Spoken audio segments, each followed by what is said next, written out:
पहले तो मैं आप सबका दिल की गहराइयों से शुक्रिया करता हूं कि आप तशरीफ लाए। और आज बहुत ही गंभीर मसला है जो लद्दाख में हुआ, खासकर लेह में, जो वहां पे बच्चे निकल आए। उसकी वजह ये थी कि वो 14 दिन से वहां पे भूख हड़ताल में थे। उसमें एक बुजुर्ग और उसकी बीवी भी थी। कल जब उनकी हालत बहुत ख़राब हो गई और उनको स्ट्रेचर पे लिया गया अस्पताल,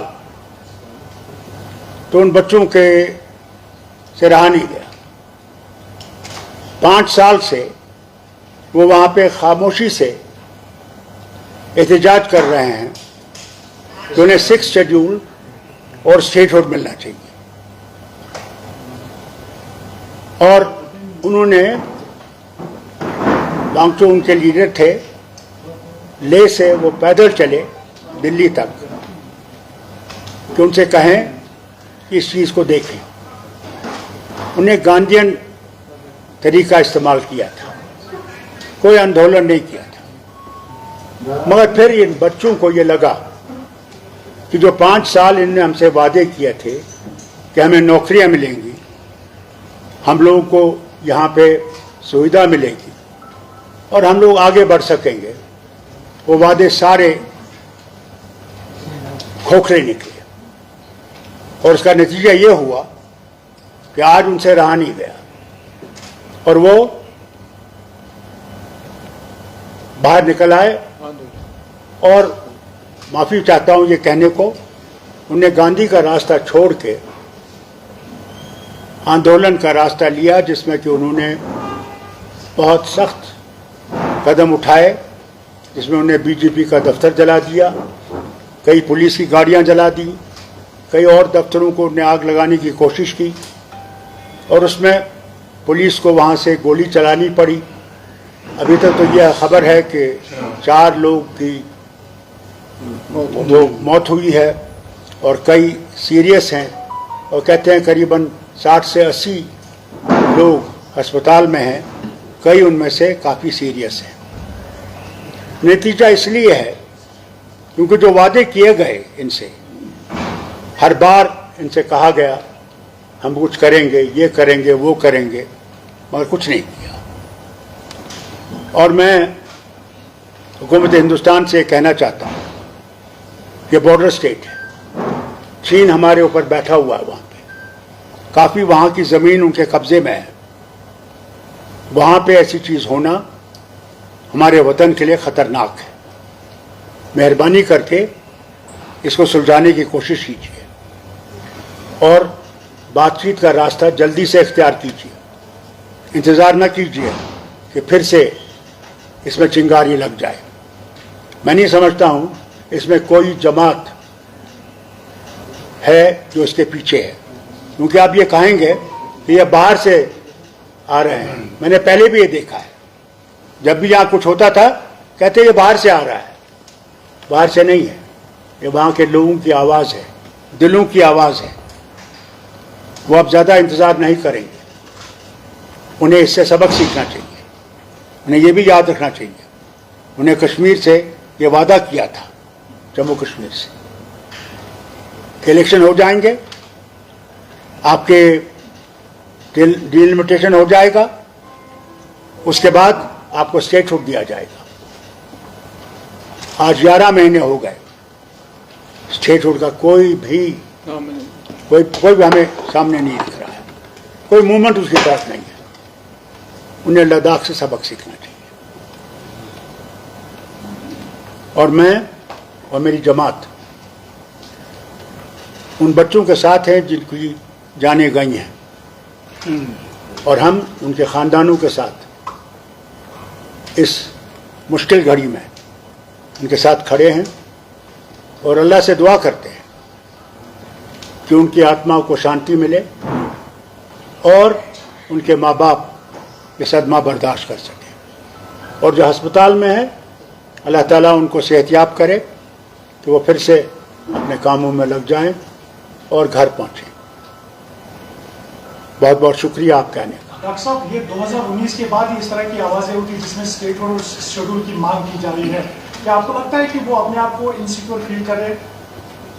ये तो आपने खुद देख लिया, वो तो खुद कह रहे हैं कि जो आपने हमसे वादे किए थे वो कहाँ हैं। वो कहते हैं आपसे 50,000 की नौकरियों की बात की थी, कोई नौकरी नहीं है। हाई लेवल पे तो कहीं भी कोई नहीं है, सब बाहर से ठोसे गए हैं। वो समझते हैं कि हमें एक कॉलोनी जैसी बना रखी है। इसी की वजह है कि वहाँ के लोगों में, अब खासकर जवानों में हिम्मत आ गई है कि जान जाए मगर हमने अपना हक हासिल करना है। और साहब, अगर आप देखें, अभी पहले जो पीसफुल प्रोटेस्ट हुआ करते थे वो वायलेंट हो गए हैं, तो क्या राजनीतिक दल विशेषकर नेशनल कॉन्फ्रेंस सपोर्ट करता है जो उन युवाओं ने वहां पे किया? देखिए, नेशनल कॉन्फ्रेंस ने कभी भी गांधी का रास्ता नहीं छोड़ा है। हमने न कभी पत्थर उठाए, न बम चलाए, बल्कि कुर्बानियां दी, मगर वैसा रास्ता इस्तेमाल नहीं किया। मगर कल क्या होगा, हमारे बच्चे क्या करेंगे, उसका मैं कुछ नहीं कह सकता। बीजेपी इल्जाम लगा रही है कि सब किया कराया कांग्रेस का है। वो तो जनाब हर वक्त कहीं ना कहीं देखना चाहते हैं, अपना कसूर नहीं देखेंगे, वो दूसरे पे उंगलियां उठाने की कोशिश करेंगे। जिम्मेदार तो वो है, हुकूमत तो वो चला रहे हैं वहां 2019 से। तो कांग्रेस कहां से आई? कांग्रेस तो वहां 5,000 क्या 10 आदमियों को जमा नहीं कर सकते। ये कांग्रेस का नहीं, ये वहां लोगों के खून के दिलों की आवाज है। किसी के ऊपर उंगली मत उठाइए, बल्कि सुलझाने की बात कीजिए, उलझाने की बात मत कीजिए। सर, एमएचए का कहना है कि जो सोनम वांगचुक है, उनकी स्पीचेस जो थे वो प्रोवोकेट होते हैं, उनकी वजह से जो वहाँ के ये होता है वो उस वजह से वो। मैं आपको ये बताऊं, ये सब गलत बयानी है इनकी, मुल्क के लोगों को सच्चाई से दूर रखने की। वांगचुक ने कभी भी गांधी के रास्ते को नहीं छोड़ा, मगर आज हमारे बच्चों ने वहां पे वांगचुक को साइड पर रख दिया और कहा ये रास्ता नहीं चलेगा। अब रास्ता चलेगा तो जो उनने रास्ता इख्तियार किया, उसमें वांगचुक की जिम्मेदारी नहीं है, वो उसमें मुलव्वस नहीं है। Sir, CBI has initiated an inquiry into Sonam Wangchuk. Let me tell you, उन्होंने जब इलेक्शन हार गए वहां पे, उनने उन लोगों पे, कई लोगों पे वो ड्रैकोनियन लॉ लगाया, सेफ्टी लॉ, जेलों में रखा उनको, क्या क्या घरों में गए तकलीफें देने के लिए, क्योंकि इनका बीजेपी का आदमी जीता नहीं था। अब सीबीआई की इंक्वायरी लगा रहे हैं। जितना ये दबाने की कोशिश करेंगे और जोर और फोर्स को इस्तेमाल करेंगे, इन एजेंसीज को इस्तेमाल करेंगे, मैं माफी कहता हूं इनसे, बयान कहता हूं उनको, इस हुकूमती हिंदुस्तान से कहना चाहता हूं, वो गड़ा फट रहा है, फट गया है। अब आप ताकत को इस्तेमाल मत कीजिए, बहुत हो गया ताकत। अब बातचीत का रास्ता इस्तेमाल कीजिए और आगे चलिए। सिर्फ हवा में बात मत करिए। बात कर रहे हैं, 6 महीने के बाद फिर बात करेंगे। अब नतीजे पे आइए, क्या देने को आप तैयार हैं, वो सवाल है। डॉक्टर साहब, अभी कल सोनम वांगचुक ने ये कहा था कि ये जन जी का आंदोलन है, तो आपको लगता है कि Ladakh is heading towards like situation Nepal and Bangladesh, उस पर क्या कहेंगे आप? देखिए, Nepal is different, Bangladesh is different, they are two independent countries. Here it's our nation, we are the nation itself, the leaders in Delhi are responsible for what has happened in Ladakh. They kept on talking without putting anything in front. So what do you expect those young people to do? They waited. 5 years they waited, hoping that Delhi will wake up and will take into consideration the inner feelings. They feel let down, nothing else. And I think Delhi must move faster in solving these problems of Ladakh. Doctor साहब, आपने कहा कि वहाँ पे जो जमीनें हैं वो दुश्मन चाइना के कब्जे में है, और अगर मरकजी सरकार की तरफ देखें वो कहती है कि चाइना के पास कोई भी जमीन नहीं है, कब्जे में नहीं है। कैसे आप इस चीज को देख रहे हैं? इसके बारे में ये बात कहूँगा, अगर उनके पास कोई ज़मीन नहीं है फिर वो क्यों कहते हैं कि ये जो हिस्सा हमारा है? सारी दुनिया जानती है कितनी ज़मीन उनके पास है। हम लोग पेट्रोलिंग नहीं कर सकते थे अपने इलाके में। कब तक हम झूठ का सहारा लेंगे? वक्त आ गया कि सच्चाई चलिए, सच्चाई पर चलें तो हो सकता है हम अपने वतन को मजबूत करेंगे। झूठ कब तक चलेगा? एक दिन तो झूठ टूट ही जाता है।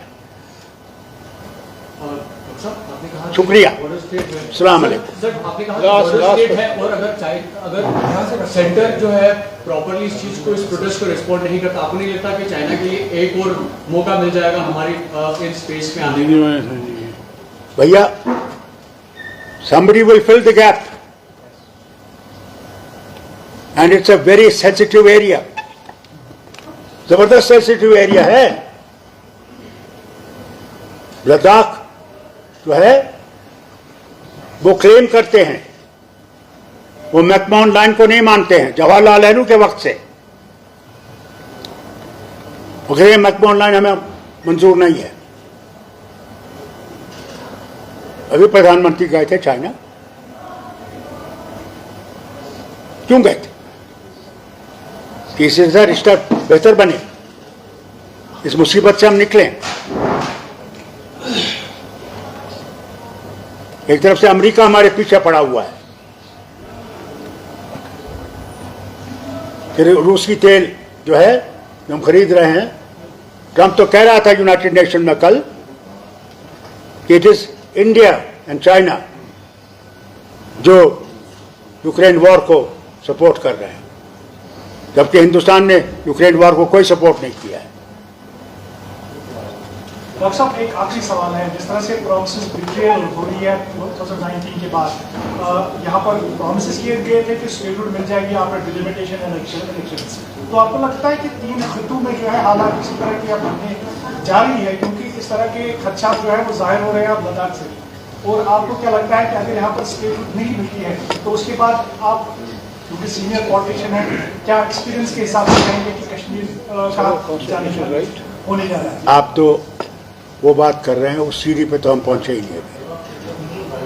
जब वो सीढ़ी पे पहुंचेंगे तो फिर आप खुद देखेंगे। नेशनल कॉन्फ्रेंस वो रास्ता कभी इख्तियार नहीं करेगा जिसमें हमारे बच्चे मारे जाए, कभी हमने नहीं चाहा। जब मेरी हुकूमत 84 में डिसमिस की गई थी और आपने नेहरू साहब की किताब पढ़ी हुई जो गवर्नर थे, वो समझते थे कि मैं आग लगा दूंगा कश्मीर को अपनी कुर्सी के लिए। मैंने कुर्सी को लात मारी, मगर अपनी जाने लोगों की, बेगुनाहों की मैंने कुर्बान करने के तैयार नहीं था, और आज भी मैं उसी रास्ते पर हूँ। मैं नहीं चाहूँगा कि जम्मू कश्मीर का कोई भी मारा जाए। अल्लाह हाफ़िज़। अल्लाह हाफ़िज़। बहुत बहुत शुक्रिया आपका, बहुत बहुत शुक्रिया।